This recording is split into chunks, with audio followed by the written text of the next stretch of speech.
पिछले कई वर्षों से गोवर्धन में चली आ रही ई रिक्शाओं की अव्यवस्था एवं जाम से अब कस्बे वासियों और बाहर से आने वाले श्रद्धालुओं को मुक्ति मिलने वाली है।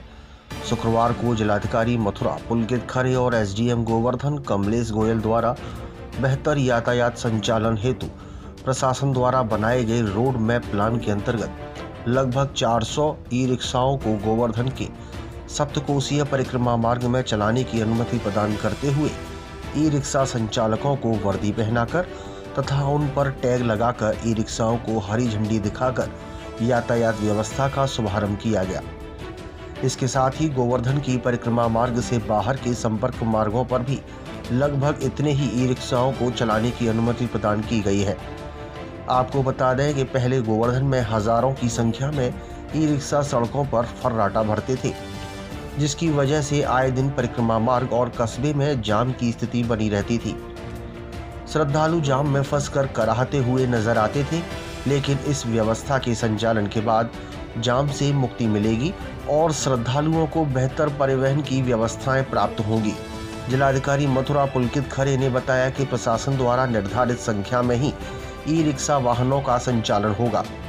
इसके अतिरिक्त बिना अनुमति के सड़कों पर दौड़ते ई रिक्शा के ऊपर लगाम लगाने के लिए प्रशासन द्वारा कड़ी वैधानिक कार्यवाही अमल में लाई जाएगी।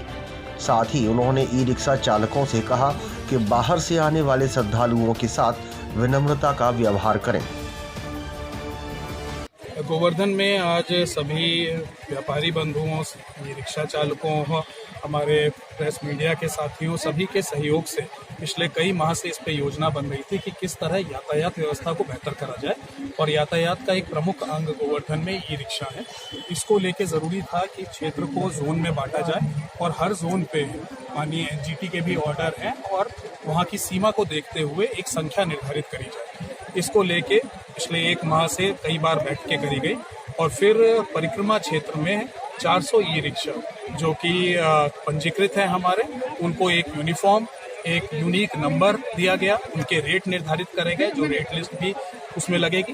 पूरे क्षेत्र को 3 जोन में बांटा गया है और आज उसका पहला जोन जो परिक्रमा मार्ग है उसका औपचारिक शुरुआत करी गई है।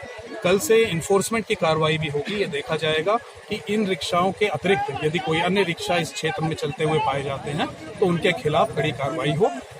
इस पूरी कार्रवाई का उद्देश्य ये है कि हमारे जो पर्यटक और श्रद्धालु गिरिराज महाराज के दर्शन करने, मंदिरों में यहाँ दर्शन करने आ रहे हैं, उनको यातायात और पूरी व्यवस्था सुदृढ़ मिले, ई रिक्शा की वजह से परेशानी ना हो बल्कि सुगमता का एहसास हो और हमारे ई रिक्शा चालक श्रद्धालु मित्र के रूप में उभर कर आए। सर, दान घाटी जो नो पार्किंग एरिया है उसमें भी बहाने पार्किंग कर देते हैं लोग, उनके लिए क्या व्यवस्था? अभी आपने मुझे बताया है तो ये अभी हम लोग चलेंगे मंदिर की तरफ, तो उसको चल के देखेंगे और उसके लिए कोई वैकल्पिक अगर स्थान होगा तो उसको निर्धारित करेंगे।